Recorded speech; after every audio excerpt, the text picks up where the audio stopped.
या देवी सर्वभूतेषु मां महागौरीरूपेण संस्थिता नमस्तस्यै नमस्तस्यै नमस्तस्यै नमो नमः। ओम दुम दुर्गाय नमः। आप सभी को चैत्र नवरात्रि की अष्टमी तिथि की मंगल शुभकामनाएं। मां भगवती जगदम्बा सदैव अपनी कृपा आप पर बनाए रखें। 5 अप्रैल 2025 शनिवार के दिन अष्टमी अर्थात दुर्गा अष्टमी महाअष्टमी मनाई जाएगी। नवरात्रि की अष्टमी तिथि समर्पित होती है मां भगवती दुर्गा के 8वें स्वरूप मां महागौरी को। मां महागौरी भगवान शिव की अर्धांगिनी के रूप में भगवान शिव के साथ सदैव विराजमान रहती हैं। कहा जाता है कि माता महागौरी की पूजा करने से सभी प्रकार की कामनाएं पूर्ण हो जाती हैं।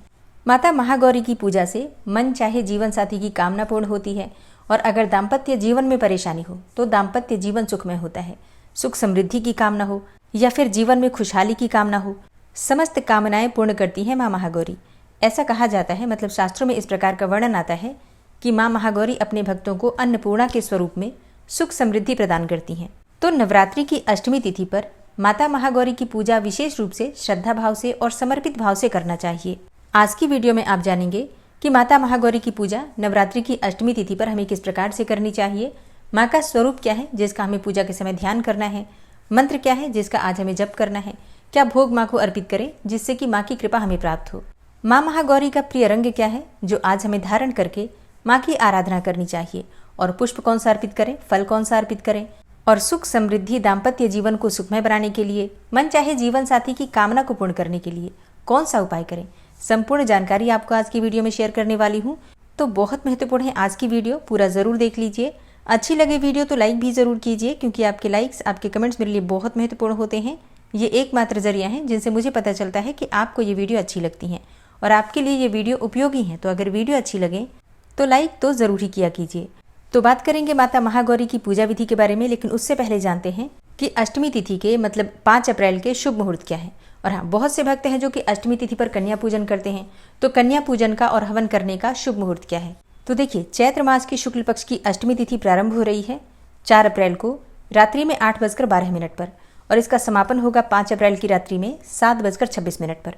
तो 5 अप्रैल को सूर्योदय काल में अष्टमी तिथि हमें प्राप्त हो रही है, इसलिए दुर्गा अष्टमी 5 अप्रैल को मनाई जाएगी।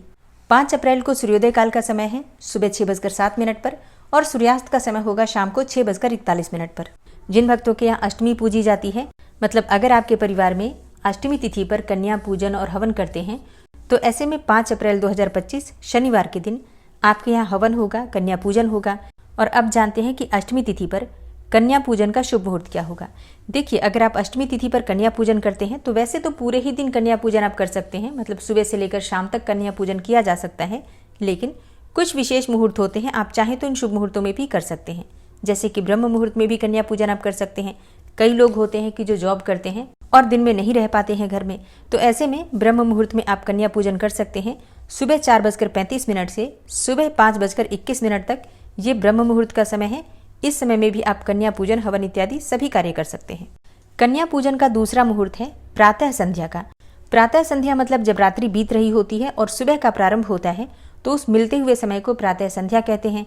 और इस समय में बहुत से लोग पूजा पाठ इत्यादि करते हैं, विशेषकर इस समय का लाभ लेने के लिए। तो सुबह 4:58 से सुबह 6:07 तक का जो समय है, इस समय में भी कन्या पूजन और हवन इत्यादि आप कर सकते हैं। और तीसरा शुभ मुहूर्त आपको प्राप्त हो रहा है अभिजीत मुहूर्त का। सुबह 11:59 से दोपहर 12:49 तक ये समय अभिजीत मुहूर्त का है। तो अभिजीत मुहूर्त में भी आप कन्या पूजन कर सकते हैं। कई बार क्या होता है, बहुत समय लग जाता है सुबह की पूजा पूर्ण करने में, हवन करने में, तो ये सभी कार्य करने में अगर आपको देर हो जाती है तो अभिजीत मुहूर्त में आप कन्या पूजन कर सकते हैं। ये बहुत ही श्रेष्ठ मुहूर्त है।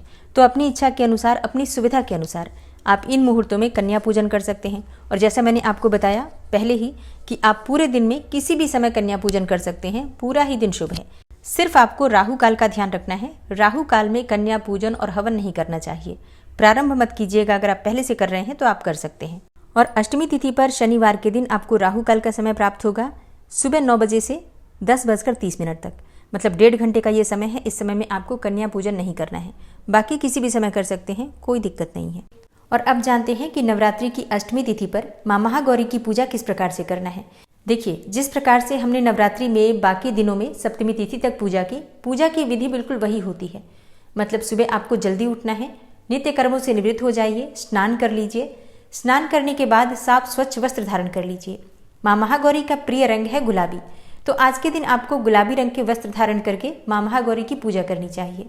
तो स्नान इत्यादि से निवृत्त होकर सबसे पहले भगवान सूर्यदेव को जल अर्पित कीजिए। इसके बाद अपने घर के मंदिर में आ जाइए जहाँ पर आपने माँ दुर्गा की चौकी स्थापित की है। अब आपको सबसे पहले सभी देवी देवताओं को अपने दोनों हाथ जोड़कर प्रणाम करना है। फिर माँ के समक्ष शुद्ध आसन डालकर बैठ जाइए। अब थोड़ा सा गंगा जल या फिर शुद्ध जल लेकर अपने ऊपर छींटे दीजिए। अपने आसपास जो पूजा की सामग्री है सब पर जल के छींटे देकर शुद्धिकरण कर लीजिए। इसके बाद आप आचमनी कर सकते हैं। 3 बार आचमनी करना होता है। माँ दुर्गा के किसी भी मंत्र के द्वारा आप चाहें तो आचमनी कर सकते हैं, या फिर ओम नारायणाय नमः, ओम केशवाय नमः, ओम माधवाय नमः, इस प्रकार से भगवान श्री विष्णु के मंत्रों द्वारा भी आप आचमनी कर सकते हैं। चौथी बार अपने हाथ में जल लेकर हाथ धो लेना चाहिए। ओम ऋषिकेशाय नमः, इस प्रकार से मंत्र बोलते हुए आचमनी करने के बाद आप अंदर से बाहर से सब तरफ से शुद्ध हो जाते हैं। शुद्धिकरण हो जाता है, मन का पवित्रीकरण हो जाता है। इसके बाद अपने आसन के पास थोड़ा सा जल डालकर और अपनी आंखों पर अपनी 2 उंगलियों से अपने मस्तक पर अपनी आंखों पर तिलक कीजिए। 2 बार जल उठाकर अपने मस्तक पर लगा लीजिए, नेत्रों पर लगा लीजिए। अब अपने सामने शुद्ध घी का एक दीपक प्रज्वलित कर लीजिए। अब आपकी पूजा प्रारंभ हो जाती है। जब तक आप पूजा कर रहे हैं तब तक आप अपने आसन पर से उठ नहीं सकते हैं। अब आप सबसे पहले गणपति का पूजन करेंगे, कलश देवता का पूजन कीजिए। फिर इसके बाद से जैसे आपने षोडश मातृका, नवग्रह मंडल या फिर ज्वारे बो रखे हैं या अखंड दीपक प्रज्वलित कर रखा है, सभी देवी देवता जो चौकी पर विराजित हैं उनकी विधि विधान से पंचोपचार विधि से धूप, दीप, अक्षत पुष्प इत्यादि अर्पित करके पूजा कर लीजिए। और हाँ, सबको भोग अवश्य अर्पित करना चाहिए। इसके बाद माँ दुर्गा की विशेष पूजा होगी माँ महागौरी स्वरूप में। तो अपने हाथ में अक्षत और पुष्प लेकर माँ का ध्यान कीजिए। सबसे पहले माँ का स्वरूप क्या है जिसका आपको ध्यान करना है? देखिए, माँ दुर्गा की 8वीं शक्ति मानी जाती है माँ महागौरी। और नवरात्रि के 8वें दिन जब हम इनकी पूजा करते हैं तो इनका जो स्वरूप हम ध्यान करते हैं वो पूर्ण रूप से गौर वर्ण का होता है, इसलिए ये महागौरी कहलाती हैं। इनकी गौरता की उपमा शंख, चंद्र और कुंद के फूल से की गई है और इनकी आयु 8 वर्ष की मानी गई है। इनके समस्त वस्त्र और आभूषण भी श्वेत हैं। वृषभ पर सवार माँ की 4 भुजाएं हैं, जिसमें ऊपर के दाहिने हाथ में अभय मुद्रा और नीचे वाले दाहिने हाथ में त्रिशूल है। ऊपर वाले बाएं हाथ में डमरू और नीचे बाएं हाथ में वर मुद्रा है। और इनकी मुद्रा अत्यंत शांत है। धन, धान्य और सुख समृद्धि की प्राप्ति के लिए माँ महागौरी की उपासना की जाती है। तो माँ महागौरी के इसी स्वरूप का आपको ध्यान करना है। माँ का ध्यान करते वक्त मंत्र कौन सा बोलना है? देखिए, माँ का ध्यान मंत्र है या देवी सर्वभूतेषु माँ गौरी रूपेण संस्थिता नमस्तस्यै नमस्तस्यै नमस्तस्यै नमो नमः। या दूसरा मंत्र आप बोल सकते हैं सर्वमंगल मांगल्ये शिवे सर्वार्थ साधिके शरण्ये त्र्यंबिके गौरी नारायणी नमोस्तुते। और माँ महागौरी का बीज मंत्र है श्रीम क्लीम ह्रीम वरदायै नमः। अगला मंत्र है ओम महागौर्यै नमः।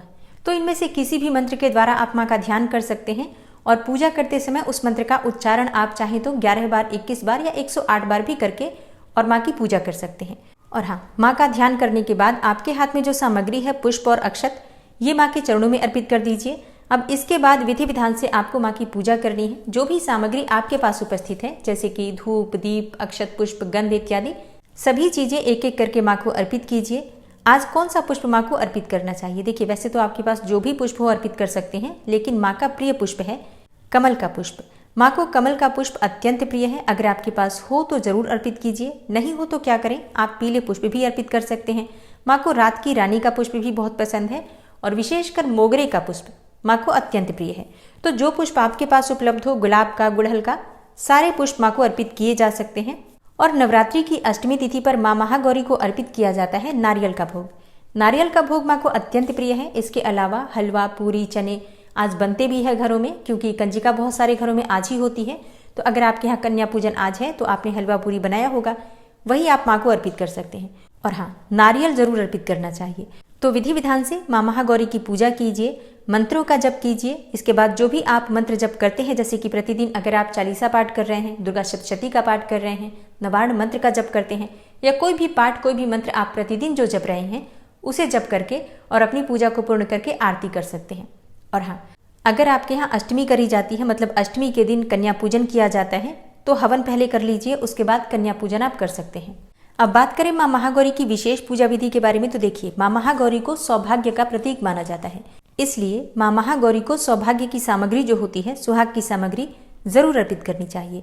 अपनी इच्छा के अनुसार आप चाहें तो 16 श्रृंगार की सामग्री अर्पित कर सकते हैं, या फिर सिंदूर, बिंदी, चूड़ियाँ, ये सब चीज़ें जैसे कि 5 सुहाग की सामग्री भी आप अर्पित कर सकते हैं, जो भी आपके पास उपलब्ध हो। अब जैसे कई भक्तों के प्रश्न होंगे कि हमने पहले ही दिन नवरात्रि में सुहाग की सामग्री माँ को अर्पित कर दी थी, तो क्या हम अष्टमी तिथि पर भी अर्पित करें? ये ज़रूरी है। देखिए, नवरात्रि में अगर आपने पहले दिन सुहाग की सामग्री अर्पित कर दी है, तो अगर आप बहुत कुछ आज नहीं कर पाते हैं अष्टमी तिथि पर, तो कम से कम सिंदूर, बिंदी, चूड़ियाँ, 2-4 सामग्री अवश्य अर्पित कर दीजिए। और कुछ नहीं कर पाते हैं तो सिंदूर तो अवश्य अर्पित कीजिए, और वो सिंदूर आप स्वयं प्रयोग कर सकते हैं, चाहे तो किसी को दान में भी उसमें से थोड़ा बहुत दे सकते हैं। पूरा चढ़ाकर पूरा दान नहीं करना है, इस बात का ध्यान रखिए। सिंदूर हम माँ को जब भी चढ़ाते हैं अपने लिए पहले रखते हैं, फिर उसमें से किसी भी सुहागिन महिला को थोड़ा सा दे सकते हैं, या फिर सिंदूर की 2 डिब्बी चढ़ा सकते हैं, एक किसी को दान कर सकते हैं, एक आप स्वयं प्रयोग कर सकते हैं। मतलब अपने लिए भी चढ़ाइए, फिर दान के लिए भी आपको जरूर निकालना चाहिए। और नवरात्रि की अष्टमी तिथि पर माँ दुर्गा को लाल चुन्नी अवश्य अर्पित करनी चाहिए। आप चाहे तो साड़ी या फिर अपने लिए सूट चढ़ाकर भी माँ को फिर बाद में स्वयं प्रयोग कर सकते हैं, या फिर लाल चुन्नी जो मिलती है माता वाली, आप वो भी चढ़ा सकते हैं, लेकिन जरूर चढ़ाइए। अगर आपने प्रतिपदा तिथि पर चढ़ाया था तब भी आज आपको चढ़ा देना चाहिए, क्योंकि आज माँ महागौरी की पूजा से जो फल आपको प्राप्त होगा वो पूरी नवरात्रि में नहीं मिलता है। इसलिए अंतिम दिन अष्टमी और नवमी बहुत महत्वपूर्ण है। जैसे कि नवरात्रि में अष्टमी तिथि पर माँ महागौरी की पूजा करने से विवाह के जो योग हैं बहुत जल्दी बन जाते हैं।